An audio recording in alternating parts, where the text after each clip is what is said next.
Hello, everybody. Welcome to the Real Life Health Show. I'm so excited about my guest here. It's Janette and Alan, and they are going to be talking about their lifestyle, their raw food lifestyle, their raw vegan lifestyle. They've been doing this a long time, and they are a great example about eating a healthy diet and living a healthy lifestyle. They're special people, and what they do is special. So, Janet and Alan, welcome to the show.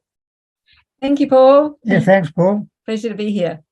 It's been quite a while. We know each other a long time, and what you both are doing is amazing. So why don't you both introduce yourself to the audience and tell them a little about yourselves and the amazing accomplishments you've created, and then we'll get into some questions about your lifestyles and things like that. Oh, okay. Well, I guess we've been together a very long time. We're in our 70s, and we've always done things together. So we've done various different businesses together, and then we've sailed around the South Pacific. We were originally from New Zealand, and we sailed away from there with our two kids, and then we ended up in Canada, and that's while we were in Canada is when we met you, and we were on the raw path at that point. But the reason why that started for us at that time was because I was diagnosed with cancer, and I was told I had 6 months to live, which I wanted a refund on that one. So we made some really conscious lifestyle choices, one of which was going completely raw so that we could get all the nutrients from the food that I was eating, to give the body the chance to reboot the whole system, which it did. And that was back in 2000, and we had just before that we had just run the length of New Zealand together, and that was 50 marathons in 50 days. And that was for my 50th birthday. So then we moved to Canada, and we were and then I got the diagnosis shortly after that, and then everything changed. So once I had eliminated the cancer, which took the 6 months that they gave me, then we started a whole new path on raw vegan lifestyle, and we set up a place for people to come, and we shared our experiences with them, and we did that for 6 years in Canada and British Columbia, and then we moved to Australia. This is the short form of our story, by the way. And then we moved to Australia just so that we could be, our son and his family were here, and our daughter and her family moved with us from Canada to Australia as well, so we could be closer together. And then when we got to Australia, we decided to run around Australia just so that we could show by example what's possible on a raw vegan conscious lifestyle. And so that's what we did in the year 2013. We ran 366 consecutive marathons. That's just short of 16,000 kilometers around Australia. So all the way around. And yeah. It seemed like a good idea. Yeah, it seemed like a good idea at the time.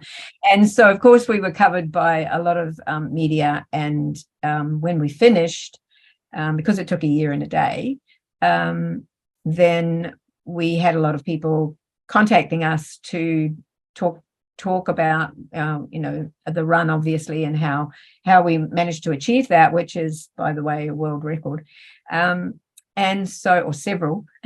And so we were invited to speak at various different festivals in different countries, but we were also approached by a film maker who wanted to make film, and that's where our documentary comes in. It took us another 4 years to complete the documentary, and it was released in there it is. Raw, the documentary, and that was released at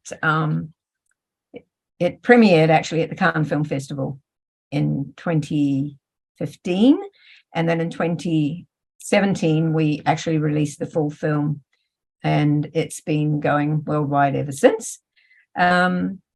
And yeah, so that's kind of it in a nutshell. Since the run, we've obviously traveled a lot up until we couldn't travel for the last 3 years. And so we were traveling a lot to talk to different groups and people around the world and to screen the film.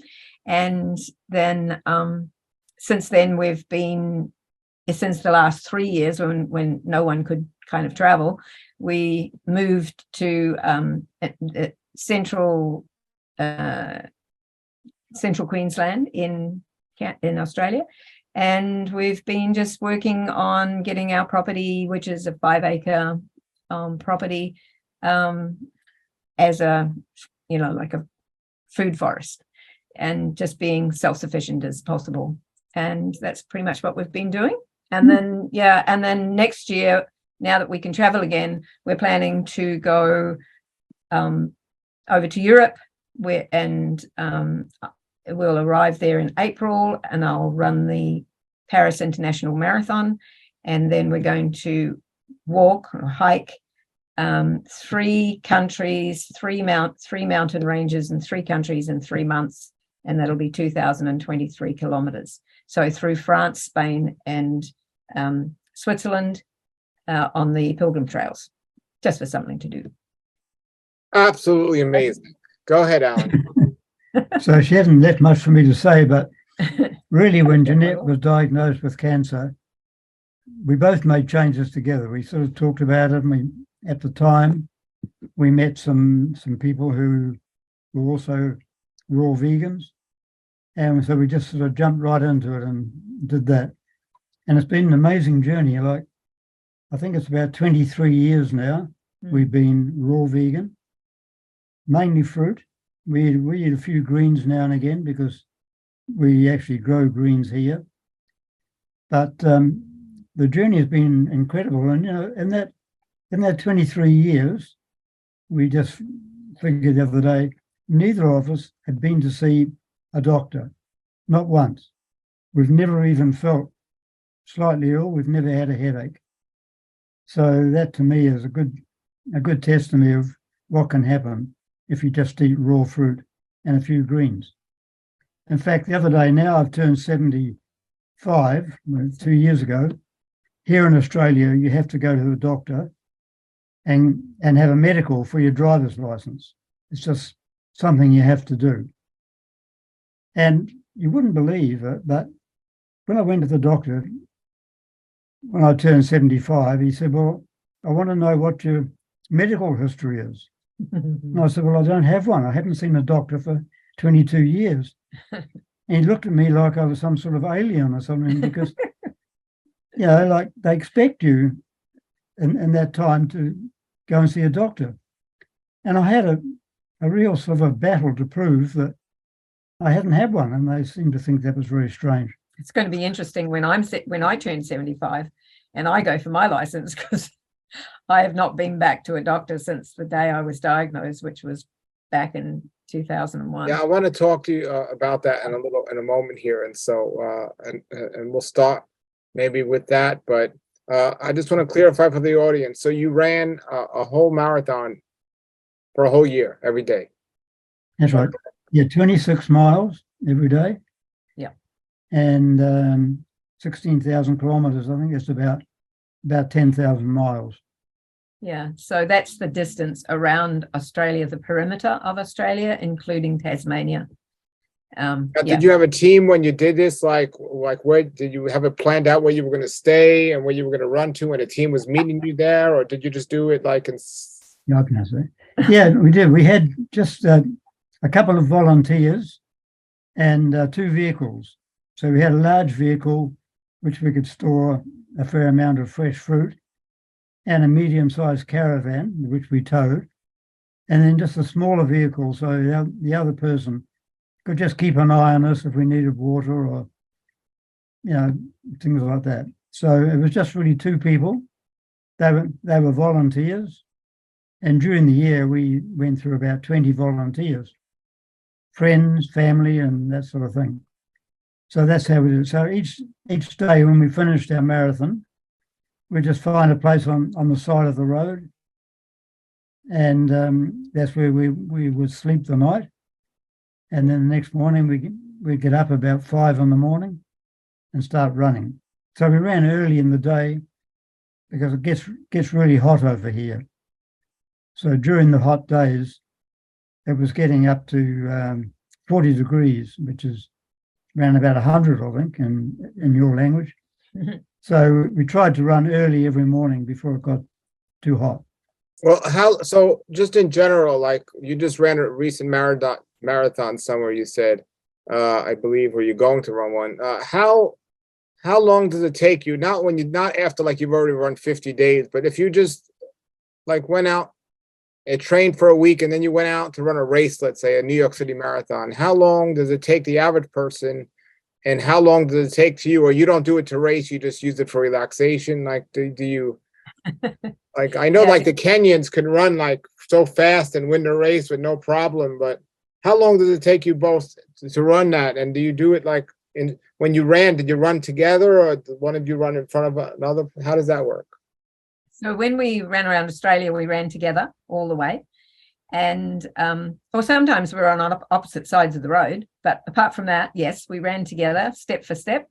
And we were not obviously running for speed because it was about endurance and being able to run consecutively every day. However, we averaged over the year, we averaged around about 5 hours, 15 minutes for each marathon. So that was, averaging over just the marathon distances. So in actual fact, every day we ran at least a marathon distance, but in some days, because we couldn't stop at a certain, at the marathon distance, we actually ran further. We never ran less, but we did run further, but we didn't add those extra miles in. Oh, wow. So then we averaged out over that time about 5 hours.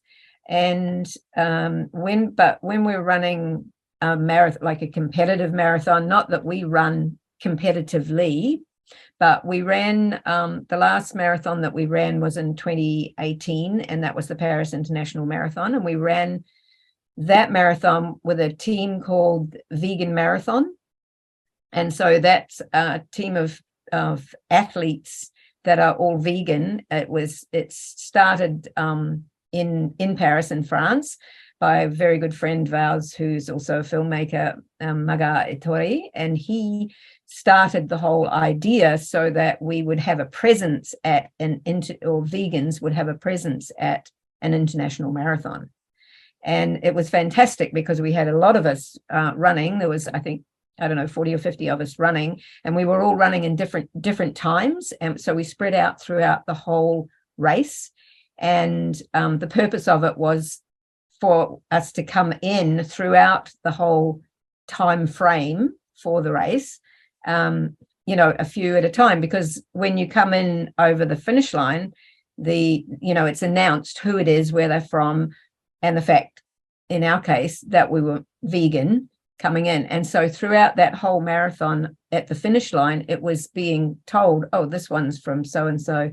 They've, how many marathons they've run or whatever, and the fact that they were vegan. So that was the point of it, to show that vegans can still run a marathon. And for us, we just ran along. We weren't looking for time or anything. But in point of fact, the first time we ran the Paris Marathon itself was 30 years ago. And when we ran it in 2018, 25 years later, we were the same time. Wow. So this year coming April, I'll be running that marathon, and I expect to do at least the same time because my with my training, I'm physically able to. I should be able to do the same time, I would think, but I'm not concerned about the time. Just because we're going over there, we arrive in Paris in April, then of course I'll run the marathon. Sure. The point of it. So yeah. So let's go backwards here. So how old were you both when you met? Oh, I was 16. That would that would make Alan around 20. So wow. So before you got diagnosed with cancer, I know you were already running because you said that you were already into the running lifestyle, and quite well at it. But what was your diet like? Were you eating a healthy, animal-based diet, or you know, or like what was your diet like before you got diagnosed with cancer? Okay, so I was vegetarian from the age of about 3. I just couldn't swallow the meat. So obviously my parents gave me meat and veg and so on. And they also, most of the vegetables they grew as well. So it was fresh from the garden. So, but I just couldn't swallow it. And so I said, I can't eat the meat. And so my mum said, so long as you eat your vegetables. Thanks, Mum. So from that point on, I basically wasn't eating meat. I was still having animal products such as milk and cheese and yogurt and things like that right up until I was in my 40s, I guess. Something like that. And you were still eating meat. Yeah, I was a little bit. I think you would call it the standard Australian diet, or even the standard American diet, SAD. And that was me, you know, milk, meat pies, cigarettes, alcohol, the whole But thing. you were still running at this point, correct? Well, no, I didn't. You'd stopped. I ran very fast when I was at school, but once I left school, I didn't run at all for about. So you weren't running, and so you were. So Janet, you were a vegetarian, and you were just a standard Australian meat eater, and you were together. It was his good looks that attracted me. It wasn't. Yeah. And so what happened with you're a vegetarian, you think you're healthy, right? You're being a vegetarian, you don't like to eat animals, but also you think it's healthy. And yeah, what happened? Did you start, you weren't going to doctors, you said, for a long time, even prior to that, right? So no, what happened? What happened that you went to the doctor to get checked, and how was that experience? No, it was just I've never even had a cold, even to this day, or flu or anything like that. Cough or anything. I've never been really sick. When I was very small, before the age of around about the age of 3, I had scarlet fever and measles all at once, and I can still remember the fevers that went on with that. So I think that my immune system from that point on was so strong that I was able to get away with being vegetarian, as you know, and eating healthily. So I've never eaten junk food or even candy or anything like that, or pop. Never had any of that kind of food in the first place. And I think that was due to the fact that my parents grew most of the vegetables that we had, and they were very conscious of eating healthy.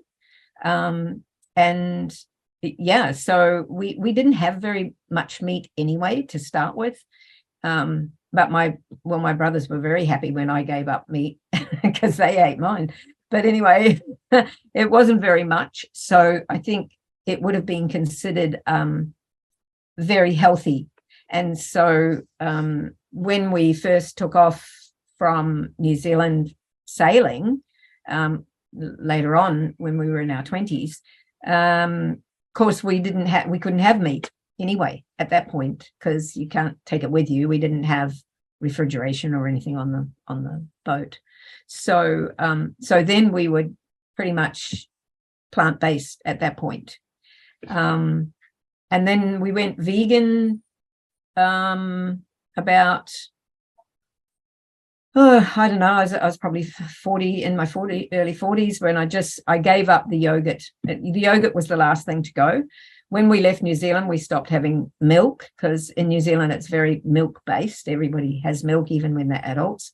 But over time, the awareness comes that there's no healthy reason to eat any animal products at all, and that that awareness comes over time. And so we just once we took off from New Zealand, we were pretty much plant-based at that point. Yeah. Sure. So what happened? You're eating healthy now. So what happened with the cancer? You didn't feel well? You went to the doctor? What happened? No, it was breast cancer. And so basically the short story is I discovered a lump, or at least my little grandson discovered a lump in my breast when he was hanging on to me. And so I went and had it checked, and it was, the diagnosis was that it had been mutating. The cancer cells have been mutating for about 8 years at that point, and that it was very progressive, and they estimated that I had about 6 months to live unless I did treatment that they were offering, and then probably another 6 months, which to me didn't make any sense, because that would have meant another 6 months of actually being sick, which I wasn't. I wasn't actually sick or in pain or had no other symptoms other than an actual lump in the breast, which they said was, from the cancer that was very aggressive. So when they offered the the normal treatment of chemotherapy, radiation, etc., that also didn't make sense to me, because why would you compromise the body even further? So I went onto a more holistic way of helping the body help itself, and that worked in 6 months. So basically, I was cancer free within 6 months. So did you get surgery at all? I did get surgery, and that was to remove the lump. And retrospectively, I have to say I wouldn't have done it had I known, what I know now. But that was, the pressure that was put on to do something straight away, that made the decision to actually have the lump removed. But when they went in with the surgery, they found that the cancer cell, that it was through the chest wall, it was everywhere. So it wasn't possible to get it all. And so that's why I say now, retrospectively, having done what I did do from that point on, and that it took care of the cancer that was still there that they never got. Okay, so you did the surgery, and they tell you we couldn't get it all, but we got the lump out, but we couldn't get it all. You should do the chemo, and you said, no, I'm not going to do that. And then you guys go home and you decide, let's go raw vegan together. Is that how it was? Similar?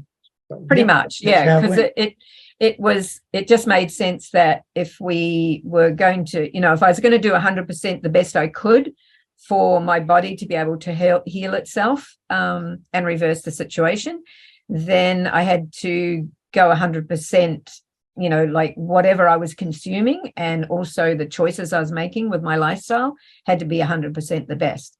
So raw vegan food is 100% the best, because that gives you 100% of the nutrients that come naturally from nature, and you can't get better than that. So at that time, who had you been listening to, or like where had you first heard the term raw vegan at that time? Really, it wasn't. I don't think it was really a thing. There was sort of just the start of movement, but that wasn't where I got the information. It was more just knowing that if I only ate 100% the best nutrient-laden food, it had to be plant-based, and then going into that side of things, it needed to be fresh fruits and vegetables as opposed to grains and things like that you had to cook, because losing the nutrients, you lose so many nutrients from cooking, and the enzymes, of course, which assimilate the nutrients from the food. So it just made sense. Then we started looking into, who else knows about this, and that was when we, I just started juicing, I guess, was the big thing, to get as much as I could from the food, because you obviously get a lot more if you're juicing than if you're just trying to eat that amount. And then we looked into, who else was around, and we discovered the Raw Spirit festival that was on. And I think it was the first one. Actually, no, it wasn't the first one. The first one we went to was a festival that was in California, and that was with Dr. Doug Graham and quite a few other prominent raw food advocates at that time, but there weren't many. That wasn't. Was it in Oregon or California? That was in California. Okay. Yeah, yes. And it was the last one with David Klein and Doug Graham and a few others of that time. There were just very few. I know around. Back then there used to be in Portland, Oregon. We used to have a bunch of that was the big raw food events festivals were in Portland, Oregon. But so when you're doing this, did you do any other things like supplements and herbs and other? You just did just raw vegan. That's all you did. Yeah, we do grow herbs, so we have them fresh in whatever. But no, we don't have any supplements of any kind, including painkillers, anything at all. We don't supplement. And then, so after you got better, well, let's say, so after you started doing this, 6 months later, you decided, let's go back to the hospital and just get checked up to see where we're at, or is that how it was, or? I was being checked all the time because I was doing holistic therapy with a naturopathic physician, and he had set up a protocol specifically for me. And wait, let's go back. That's what I meant. I asked you if you were doing anything extra, and now you said you're doing holistic therapy. What kind of therapies were you doing? Well, it was basically intravenous nutrients. So because the idea was to get as many nutrients into the body as possible, that's why I was juicing, but also I was doing it intravenously for about 3 months, I think. Great. Okay. And you're getting checked while you were doing that. Great. Okay. And yes. And so we were checking, and we could see that the cancer markers were reducing and so on. So, yeah. Wonderful. So then so did you ever go back to the doctor, or never to the ordinary doctor? Yes. No. Okay. So you're working with the integrative nutrition doctor and the holistic doctor. You kept checking. The tumor markers came back down to normal, right? Mm-hmm. And you didn't look back from there. You both kept just eating raw vegan and just doing what you love and running and. Yeah, well, that was when we started up our, at that point, because we were living in a small town, and so a lot of people knew us mainly in the running fraternity, but also we decided to start up a wellness center so that we could share the information that we through this experience, and that was what happened. Like that's what we did for how many 6 years? That's 6 years. Yeah, well, we had a wellness center there, and that's how we then became involved with the various different festivals and how we met you. Yes, wonderful. And I was at your place in Canada and spoke there, and I had a great time. That was like 20 something years ago. It was amazing. So, right. So yeah. Let's fast forward to now. Give us an idea of what you're doing, how many hours a night you sleep, what your daily diet is like. Do you both eat the same thing? Over the years, have you changed your mind about maybe we should eat this much or this late, or maybe we should eat less or more fruit or the greens? Like, tell us the progress of first what you're doing now, and over the years, is this something that you changed, or this is what you've always done?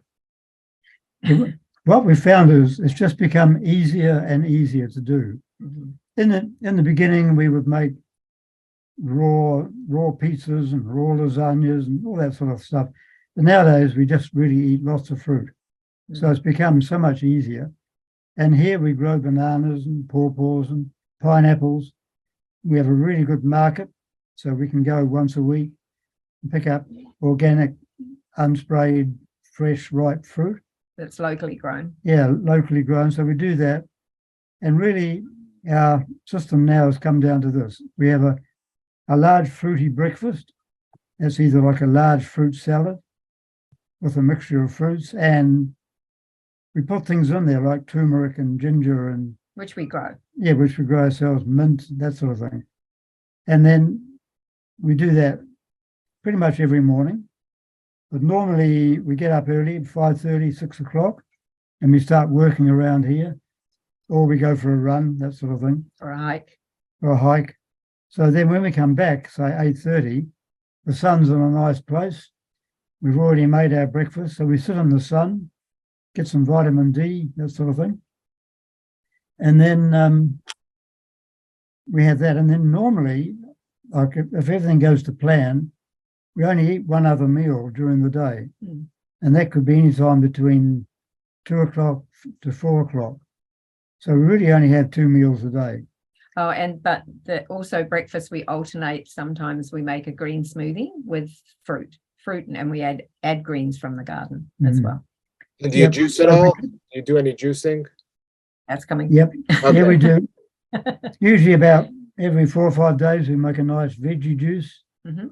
We juice up beetroot and carrot, the skins from our pineapples, because they're all fresh, organically grown, no sprays. Apples, ginger, turmeric, that sort of thing. So we make the green, yeah, the stalks from the greens that we've made the smoothie with. Yeah, so we make usually enough for 2 days. So that night we'll drink half of it, and it's a big tall glass. And then the next day we'll probably just finish off the other half. So that's about every alternate 2 days. So you eat twice a day, like once before you go on your morning walk around 5:30, or after your morning walk, after your morning hike, and then again in the afternoon, like 3 o'clock. Yep. Yeah. Yeah. So that's all 2 meals a day. Now, how much are you eating in those meals? Does it take you like 5 minutes to eat those meals, or are you eating like a half hour, just a ton of fruit? Yeah, at least half an hour. We eat slowly. When we have breakfast, we have a huge bowl, and we sit in the sun, and we've usually already done some work. So we sit in the sun, get some vitamin D, and probably sit in the sun for half an hour. But when you eat that bowl of fruit, do you sometimes say, I want to get another bowl and another bowl? Or once you eat that bowl, you say, no, we just have a bowl. But it's a big bowl. Some people are quite surprised at how much we eat. And then in the evening, the same thing. In the evening, we might have a salad made of greens, that sort of thing. You mean this is at 2 or 3 o'clock in the afternoon, or in the evening?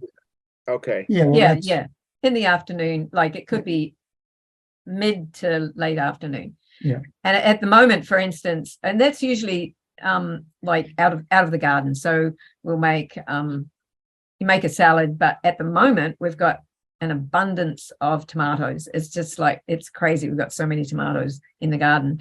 So the last few nights we've been having, or evenings, we've been having like a gazpacho or a some sort of fruit tomatoes sauce with zucchini or something like that, because lots of tomatoes happening. So just depending on what's in the garden as to what we have. And then there's sometimes when we've got an excess of fruit, like certain seasons, there's a mass abundance of a certain fruit, then we'll just have fruit again in the afternoon, as opposed to something from the garden. Now, so you pretty much don't eat after like 3 or 4 o'clock? You're done eating for the day pretty much? Pretty much, yeah, unless something happens, where we've, had somebody come or we've had to do something, but as early as possible, preferably not after 5 o'clock. And what time do you normally go to sleep? Around 9. And we get up around from like 9 to 5 or so. Yeah. Wow. Yeah. That's amazing. What we normally do is we just go to bed and read until we feel sleepy. and we both go to sleep so quickly, you wouldn't believe, like Oh, I believe it. I believe it. It's great. 30 seconds and we're asleep, Yeah. That's And then we great. wake up, when it's daylight, and at the moment it's around 4:30, 5 o'clock. It gets daylight, so we. And so you say you never get sick. So when you were running, how do you eat when you were running? Did you just eat fruit when you could, or like did you eat a lot more than 2 meals a day, or how was that? It started out where we thought we'd have to, eat, like we would just eat 3 meals a day, say before the run, after the run, and then at dinner time. But it didn't work out like that. We were eating on the run, so fruit mainly. So we'd have like a smoothie. We'd take off running, and the crew would catch us up at about 10K. What's that in miles? Yeah, and 8 miles. About 8 miles, and they would they'd give us a smoothie that they might have made, or some bananas or something, and we'd keep running, and then they'd catch us up again in a little while, and we'd have a whole bunch of oranges, like 20 oranges or something, depending on if it was really hot. We would need to have more liquidy fruits.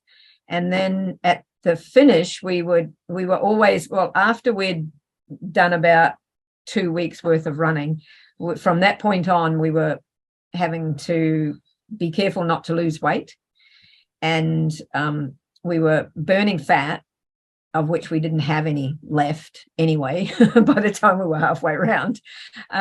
So we were losing weight, and we would have an avocado when we finished, and then we would have whatever they'd made as like a salad or whatever it was. That sometimes they were making actual raw lasagnas and things like that, which was kind of fun. You say one avocado. Yeah. Avocado. So like, were you eating any nuts or seeds? Maybe Not really. We don't really eat nuts and seeds. There was a point in time, we were about 3/4 of the way around, when we were really getting concerned about how much weight we were losing, and how we just couldn't keep it on. We couldn't keep it. So you started having some seeds in your smoothie. Yep. So like sunflower seeds and pumpkin seeds in the smoothie, but that was pretty much it. We don't have nuts as a rule. Occasionally, if we're going out and we're taking some food with us, I might make something, and then I might get some almonds or cashews or something, but we don't eat them as snacks or anything. It's not in our normal diet. So that was all we did there. But by the time we got, we deliberately, before the run, we deliberately put on a little bit of weight, because we knew it was going to be an issue, because of the fact that it was going to take a year of running to be able to sustain that with weight wise is pretty difficult. But with the fruit and the salads, it was mainly fruit. It was probably 80% fruit at least. For the majority of the time, and so, we did okay. So we ate lots of bananas on the run. Oh yeah. In that year, we ate 150 boxes of bananas. So speaking of that, being on the road and bananas and stuff, and how strict are you with your organic? I know you said you grow a lot of your food or you get it locally, but if you are running and there's unorganic bananas or unorganic watermelon, would you be like, I can't touch that, or would you eat that and not be as concerned? It depends on what it is. So some things we know that are really heavily sprayed, we won't touch them. But in general, we try for organic, or at least biodynamic, there's a huge majority of growers here that are organic, so it's very easy to get mostly. Mm-hmm. Not only at the markets, but also in the supermarkets now. There's a big organic area, so it's not hard to get. But when we were running around Australia, there are places out there where it's hard to get anything, to be honest. It's like the outback, and there's no very, very little choice. So there were times when we didn't have organic food, but fruit and veg, but we just, wash it. And then, but then when we got down to, we were about 3/4 of the way around the country, We got sponsored by a company who they were organic wholesalers, and they sponsored us for the rest of the run. And what we noticed was that everything we had was organic. And we noticed that it just got easier. So there we were 3/4 of the way around, and it got easier at the end, basically. So we were doing it in shorter time, and we were feeling better, and we were holding our weight. So the organic did make a difference. And How much? I think, I mean, we grow organically, obviously, and when we buy from the local market, if there's something we are not growing ourselves, then we just make sure that we know what their practices are. So it doesn't have to be certified organic. So long as their practices are organic, then that's where we go with it. How much water do you drink now? That again depends on how much fruit we're eating. So when we're eating a lot of fruit and it's juicy fruit, we have less water. But when we're hiking, we do a lot of hiking. We always have water bottles with us. We've got little water bottles like that. We have 2 of those with us all the time. And like when we're doing this big long 2,000-kilometer walk in Europe this year, we'll be refilling it each day. But we don't try to drink a lot of water because we don't want to flush the nutrients from the food we're eating through. So we try to keep it at a hydrated level, maybe with the fruit, or we top it with water. And when you're home, what type of water do you drink? Does it matter to you, or do you drink one particular type, or what? Rainwater. So we collect our own water here and we filter it. So it's just rainwater, and we're out in the country, so we're not getting water from, like, it's not city water, rain. It's so it's pretty good. Yeah. And do you ever get your blood work done at all, out of curiosity, or? Well, that's interesting, because when I went to the doctor 2 years ago when I was 75, he said, "Can I do anything for you?" I said, "Well, I suppose you can give me a blood test." So he did that, and everything came out absolutely normal and good. He was very surprised. He said that I had the blood of a 20-year-old, whatever that is. So that's a bit of a worry, isn't it? So yeah, but normally we don't. After we finished running, we thought we'd have a checkup. Yeah. So after being on the road for a year, everything was good. Yeah. And what about B12? You don't have your B12? Is it out of range, or you haven't been tested? You don't care? What about B12?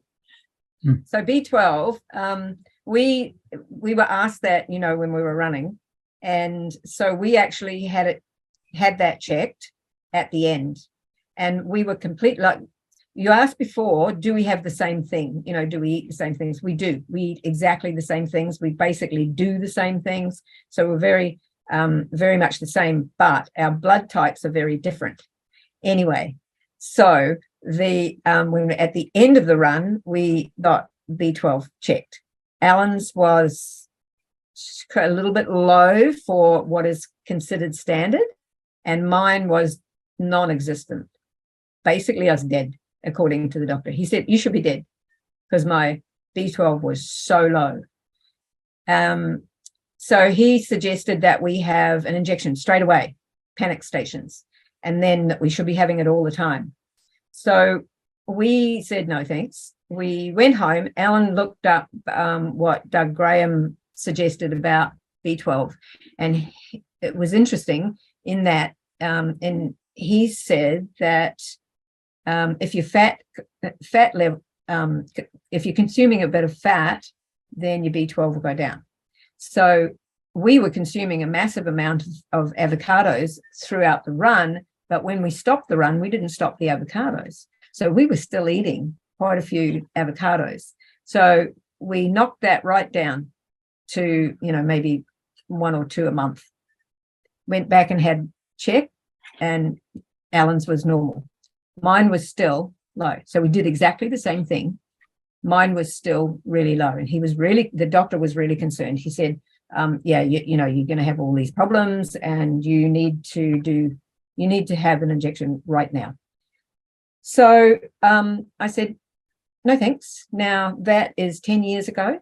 I've never taken any B12, but I must say, and this, you know, some people think it's a fallacy, but we eat from our garden, and we don't necessarily, maybe we don't necessarily get all the soil off the food or whatever. So clearly the B12 level, or my B12 level, is not a concern. And then the other issue, or like what some people say, is, oh, well, it can come later. Well, can't wait. I'm now 73 and it's quite a bit later and nothing's happening. So I'm not concerned about it.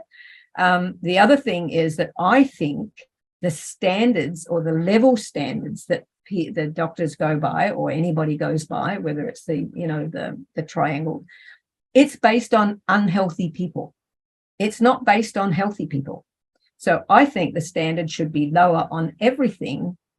That, you know, like they have a standard here, say for B12, but maybe it's meant to be here if you were healthy. So wow. What about iron? Have you had any issues with iron over the years? Never. No. Never. And we do have a lot of greens. So, you know, obviously you get your iron from the greens. Yes. Well, that's just what about protein? I'm not going to ask about protein. I think you're fine with the protein, right? Oh yeah. Yes. So tell us. It was kind of funny when we ran around Australia. When we first started, there were a lot of skeptics in the beginning, and just, you know, they were sort of saying, because we were interviewed by a lot of, you know, radio, TV, and we were covered all the way around, and they were saying things like, oh, you know, it's just a couple of grannies. After a couple of weeks of running, they'll stop. You know, it's not going to keep going.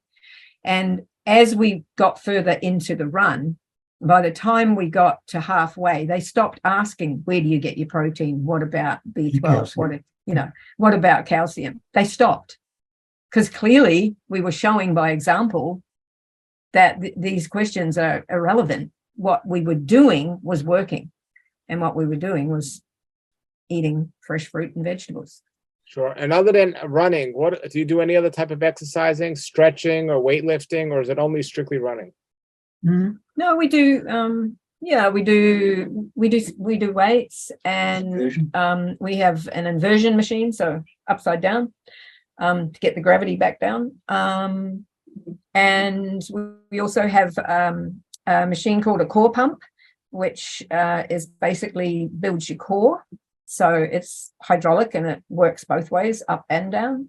That's fantastic. We skip, and we just do, you know, your normal exercise at home. We've got like a home gym, but we don't have huge amount of equipment, just the key things because when you're running, you don't build your, you know, your upper body or your core so much. So we take care of that with the weights and the strength exercises. What would you say? And of course, hiking. And of course, what? Hiking. We do a lot of hiking up in the mountains. Yeah. So on an individual basis, I'll ask you first, Alan. From a scale of 1 to 10, what would you say your stress level is? You mean 10 being the worst? 10 being the worst. How much stress do you have in your life? I'd say at the moment about 3 or 4. Why? And why? Because at the moment we've just taken on a bit of a building project. So we're building ourselves like a little granny flat that people can come and stay in.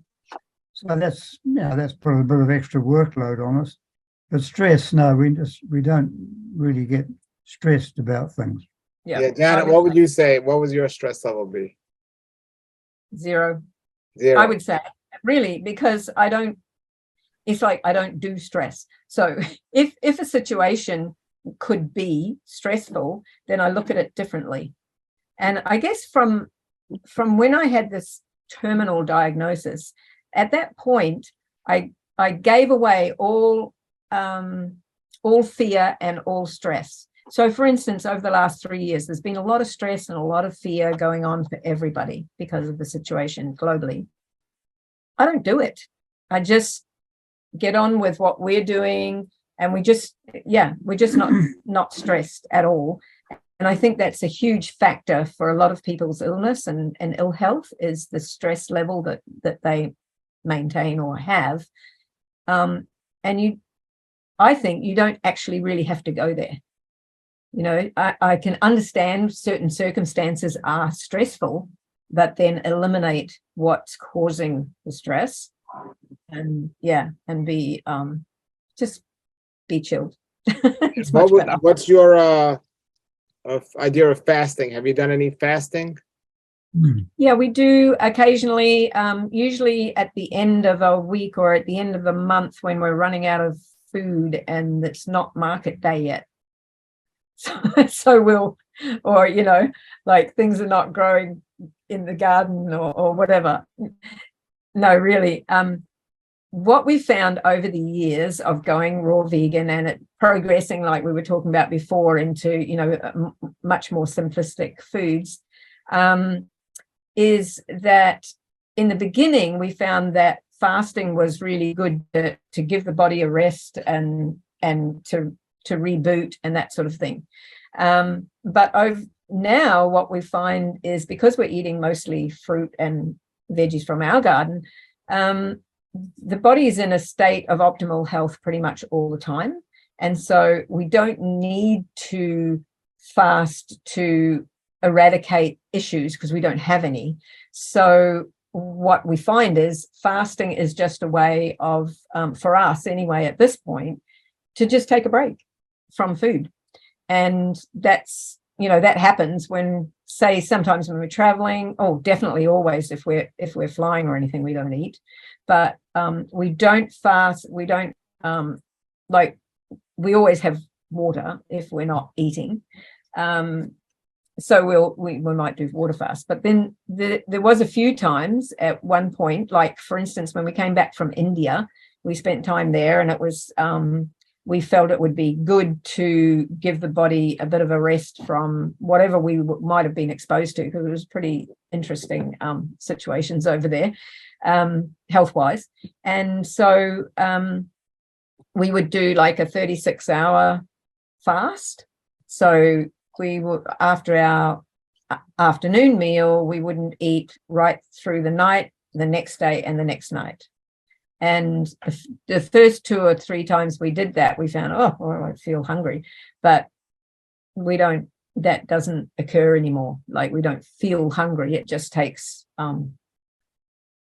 sure. It's just like having a rest, really. Sure. So I've interviewed a lot of people, and I love sleep, and I think the body heals during sleep. And you said you get about 8 hours a night, maybe 7 hours a night. And so what do you say to people? Like, sometimes I interview people, they say, oh, well, we don't need sleep because we eat healthy. And some people sleep like 2 or 3 hours a night, they claim. Do you think it's different people, different situations, or you think that might not be ideal? I definitely think it's not ideal. I think sleeping is one of the most important things, really. Definitely need good sleep, because it's the time for the body to rejuvenate and, heal if necessary, if there's an issue, and to just rest and, take that time to reboot, I guess.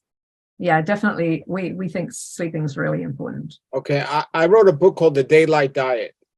Yes, we have a copy. And you're on it pretty much. You're on the Daylight Diet. And within that book, I say the ideal way to do it is 2 meals a day and not eat late at night, especially when it's dark outside. And you're both living proof of how great your life could be when you live on a Daylight Diet. You're the perfect models and example of eating the fresh fruits and vegetables and not overdoing it, and just getting sleep and just being up when it's light and being out when it's dark. And the greatest, you and I know, the best time of the day is when the sun's coming up. It's so special that time of the morning. And you're doing the Daylight Diet, so it's not just what we eat. Do you agree that it's very detrimental to our health to eat late at night and right before going to sleep? Oh, yeah. Yes, definitely. Yeah. I mean, there are times when that does happen, when you've maybe invited to someone's place for dinner and, those sort of things. But as a rule, much better to, keep keep the eating process earlier, and then we don't go to bed straight away after we've eaten, but a couple of hours later.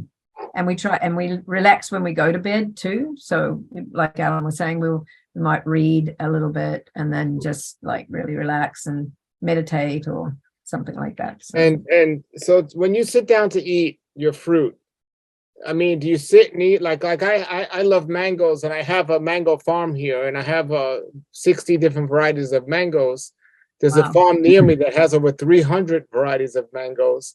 So when you sit down to eat like a mango, do you eat like one or two when you're done, or can you sit down and eat like 10 mangoes with no problem? What's normal for you? Yeah, I could eat half a dozen mangoes. Here they're very seasonal, so the mango season is just starting here. Okay. And when they start to get cheaper, I can eat half a dozen mangoes like from a breakfast. Yeah. But then we might go 6 months with none at all. Yeah, we do eat seasonally as well. So just whatever's in season. And sometimes that's just an example of mangoes. I just want to get an idea of the value of what you would eat. Yeah. We do eat seasonally, and so sometimes there's an abundance of a certain fruit, or and we could sit down and eat several, and it depends on the fruit again. Like there's a big difference between eating a really juicy fruit, which you could eat maybe 20 oranges, or mandarins are in at the moment, and we're eating we'll sit down and eat 10 or 20 of those easily. But if it's a more solid fruit, then maybe you only eat two or three or whatever. So yeah. Now, have you ever eaten so much where you just said, "Wow, I think we overdid it," or that doesn't really happen? Yeah, when we were on the run, we did avocados. Yeah, that's interesting, because we got to a stage where we had about 10 boxes of avocados, and they were all too ripe. And the crew said, "Well, we're going to throw them away." And we said, "Oh, we can't do that." So let's make a big guacamole tonight. So we made that big guacamole, and we probably had 8 avocados each, all mixed up with some onions and tomatoes. It was great. It was great. But the next day, we could hardly run. We were just we could hardly get our feet off the ground. Yeah, so it does affect. We learned from that. Yeah. I actually. What were you going to say?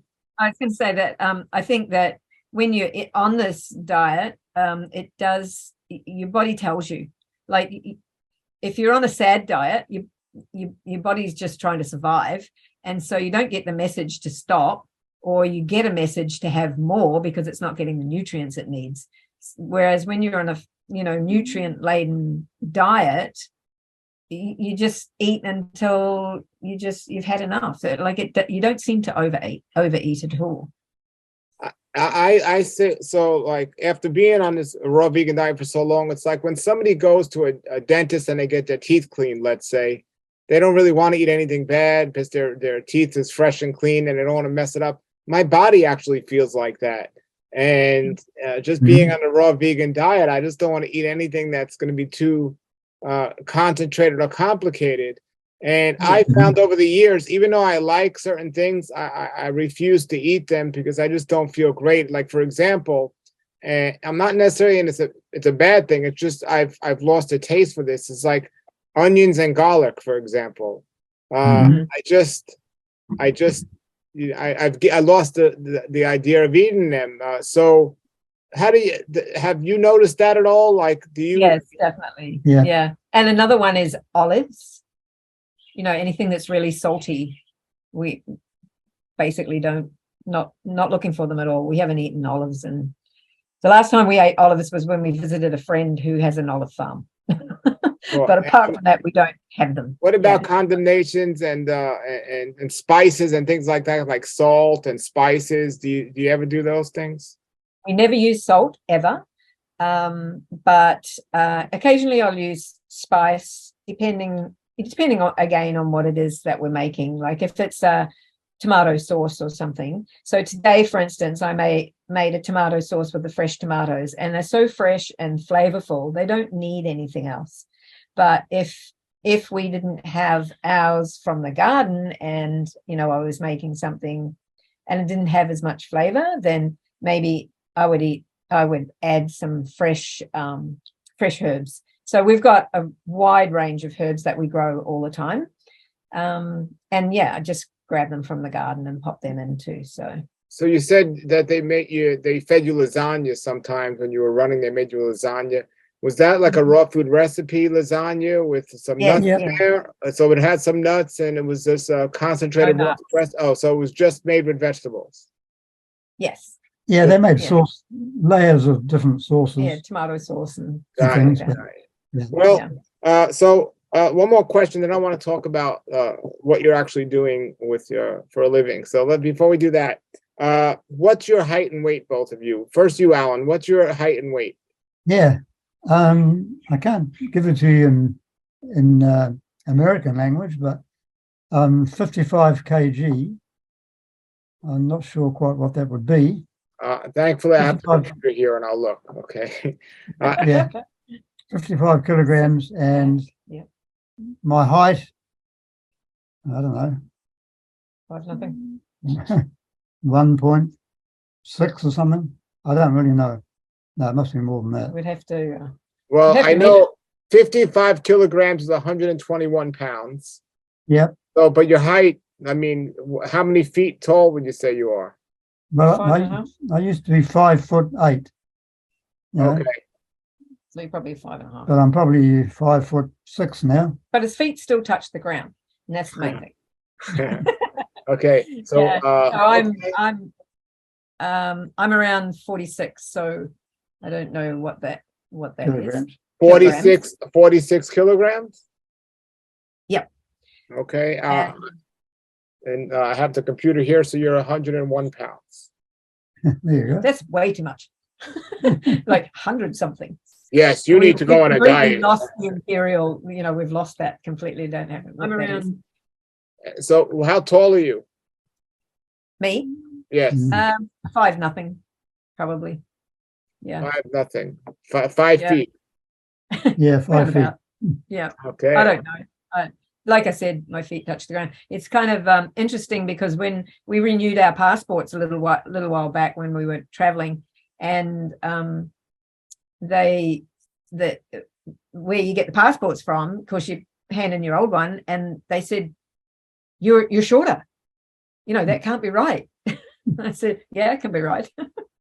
So I thought that was kind of funny that, oh my God, I'm shrinking. But no, it's we would be considered short probably in the general, I suppose. Yeah.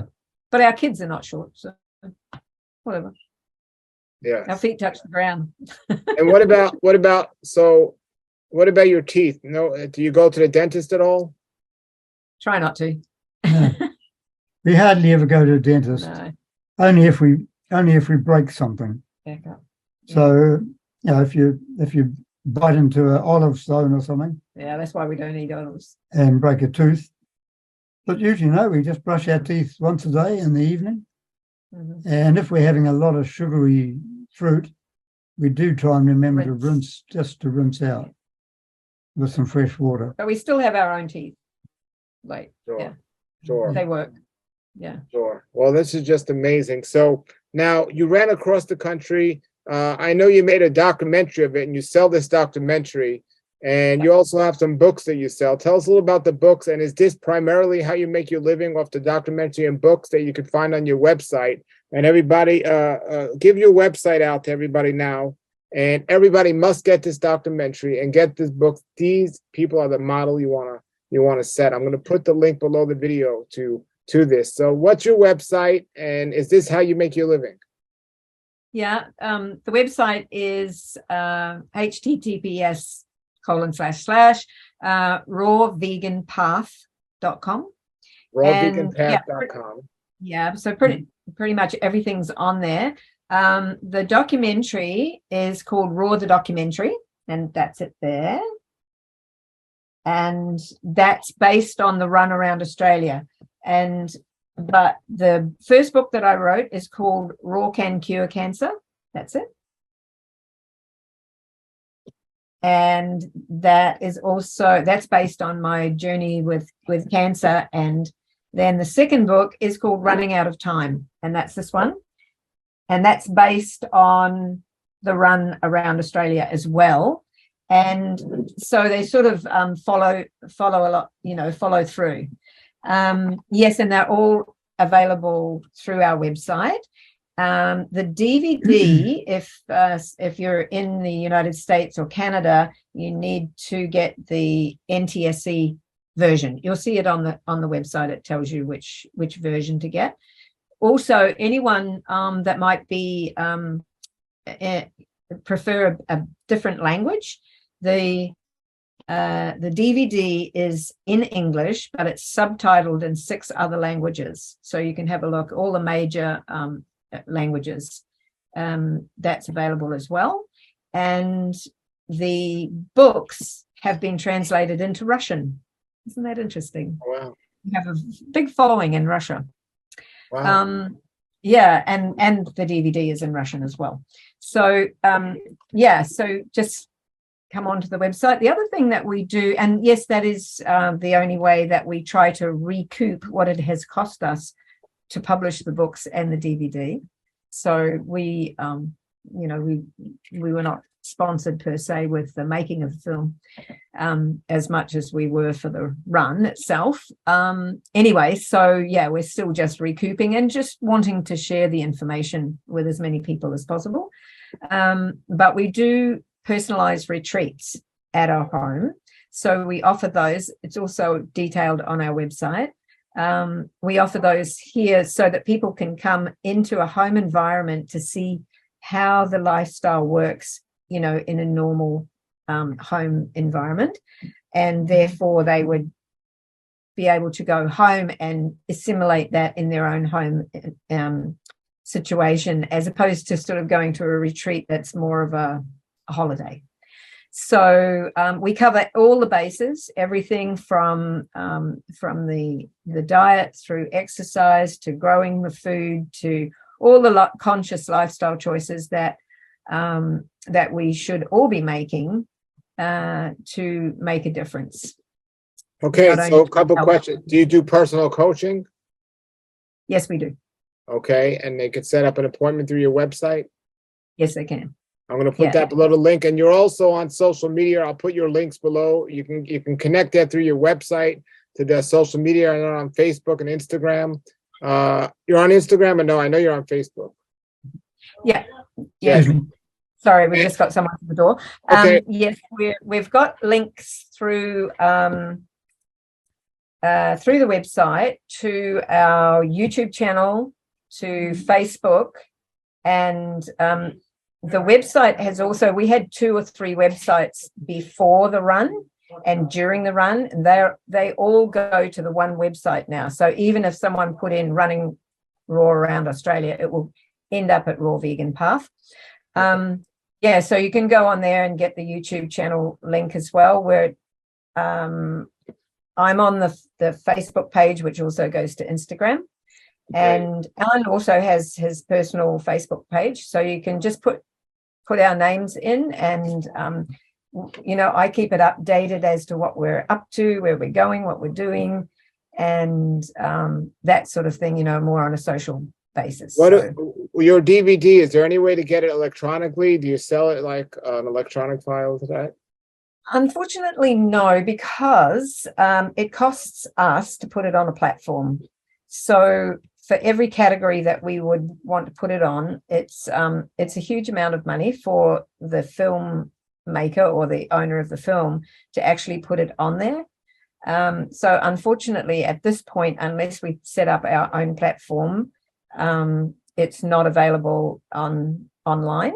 So it's available on DVD, but it's cinematically produced. So we're trying to get it into cinemas worldwide at the moment. Well, in 2020, before everything shut down, we had arranged a meeting with all the worldwide distributors, film distributors, to get it into cinemas worldwide back in Paris. But of course, we couldn't go there. So this coming year, we're going to try and set that up again, and it will be hopefully get into cinemas. In the meantime, we've been doing it ourselves, actually screening it in cinemas.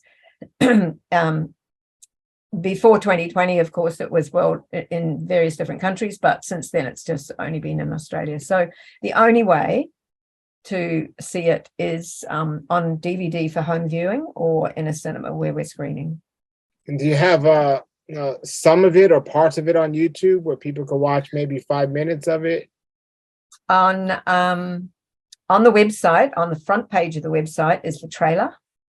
So you can see the trailer, and then there's obviously a description on the documentary page.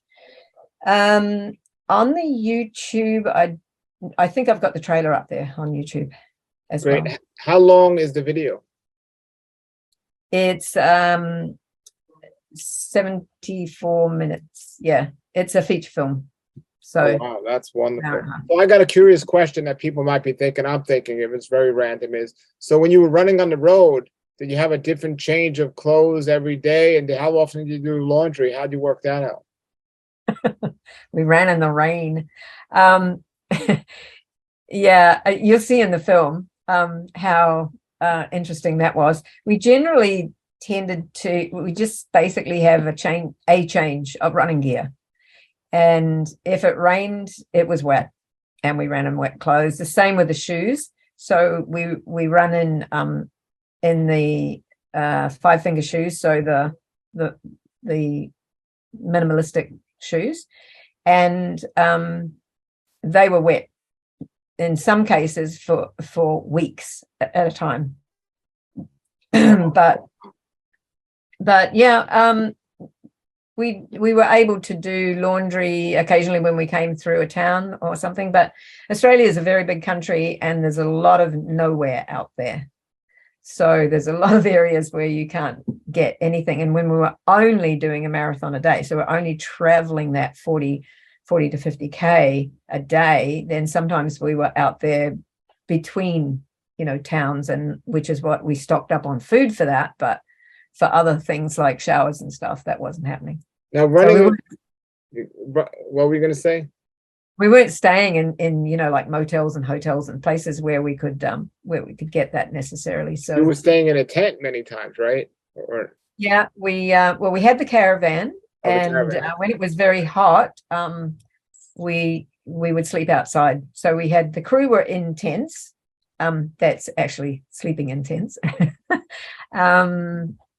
And sometimes we'd find a place in Australia. There's a lot of places where you can free park if you're traveling around the country, and there'll be something like a picnic table there.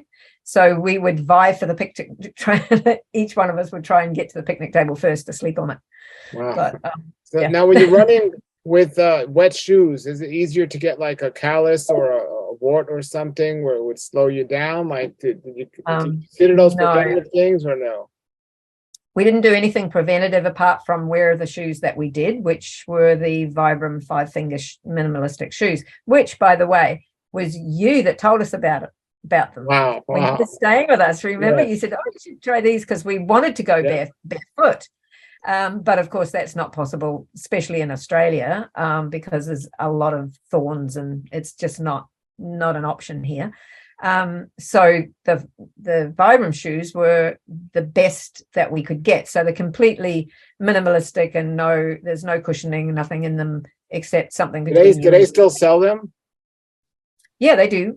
We were sponsored by them. Eventually, they sponsored us, and so we had enough shoes. We went through 16 pair of shoes, so that's 1,000 kilometers per shoe, which is pretty good. And we're still using them at home, like out in the garden and everything. We haven't gone through them yet. So they're really good. We never got a blister or any issue from running at all. Wow. The only injuries that we sustained on the run was falling, or actually hitting the ground after falling. Wow. And nothing too bad, right? Nothing too dangerous, right? Nothing. Well, I broke a few ribs a couple of times, but broke some ribs? Yeah. It's all in the film. And you kept running? Yeah. With broken ribs? Yeah. Wow. The healing was really interesting, how quickly we were healing while we continued. Like normally, if we weren't running, we would, the purpose was to run a marathon a day. So if we weren't doing that, if we were just out there, walking around Australia or something, then we probably would have taken a rest. But because we were also doing it for charities as well as to show by example what's possible, then we kept going. And yes, it was slower on the days that we were in a bit of pain. But again, we don't use painkillers, so we just slow down and listen to the body if it's. Well, did you trip or something? Did you trip and fall when you broke your rib, or? Yeah, several times. It's not perfect surface out there. Wow. So yeah, we'd trip on a stone or a root that's on the ground or whatever. But that's in the film, and also in the book. So the book has a lot more detail. It's kind of like the book of the film, or the film is the film of the book. So running out of time, for those who are interested in the running side of things, especially, and the different terrains and different areas that we were running through, because every day was different, because we were going from A to B to C to D. We weren't, going around in circles or back and forth. So we never really knew what the next day's run was going to be like. And that's terrain-wise, as well as the temperature as well. So it was different. We went from, I guess, a beautiful, not too sunny day to really, really hot days where the heat coming off the road was over 50 degrees. Like we were. Celsius. That's Celsius, yeah. What happens on days where it was pouring rain out? You woke up, it was pouring rain. You would still run anyway? Yeah. Yep. Wow. Yeah, we were running in cyclonic conditions. We ran through bushfires. We kept going. Wow. And with the bushfires, the smoke and everything, not an issue. Oh Yeah, it's terrible. It wasn't good. But it, we got through. Did you see heard of a movie called The Game Changers? Yes. So yeah. Were you approached by any of them to say, hey, you need to do this movie? No, not really. Wow. It should be, because that would be perfect for that. Yeah. Wow. So I remember, before we go, I want to thank you all. And I want to tell everybody, check the links below out, check their website out, get their DVD and their books. Absolutely an amazing couple here. Do you have recipes in your book? In the one around Australia, yes. Okay. Wow, that's great. So before we go, I want to say I traveled all over the world, and I did it by promoting the raw food diet and lifestyle.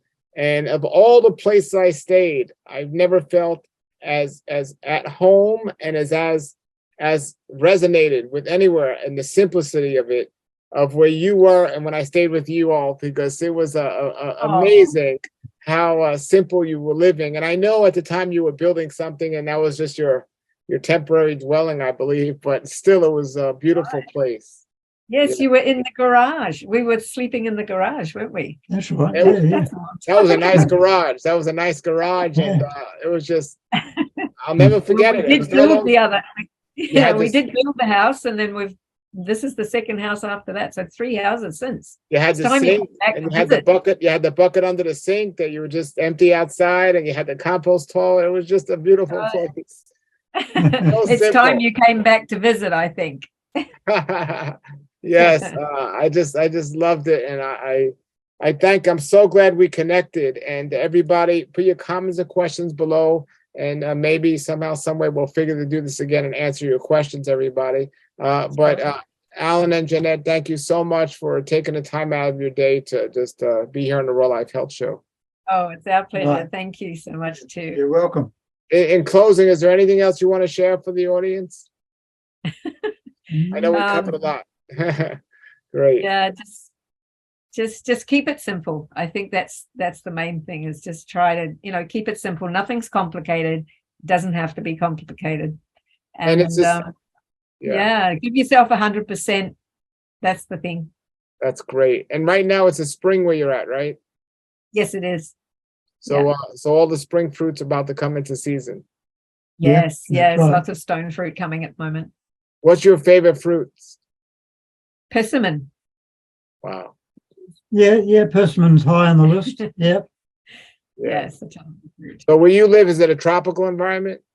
It's subtropical here, so we're a little bit further south. We were in the tropical area before, but there's only a few really tropical fruits that we can't grow here, but we can grow pretty much everything else. So it's subtropical. It's nice. Wonderful. Well, thank you so much again, everybody. Check them out. Their website is below in the description. And everybody, this is just another great example about what you can accomplish on raw foods. So wonderful, and thank you. Nature's wealth, good for your health. This is the Raw Life Health Show. Raw Life, brighten up your life.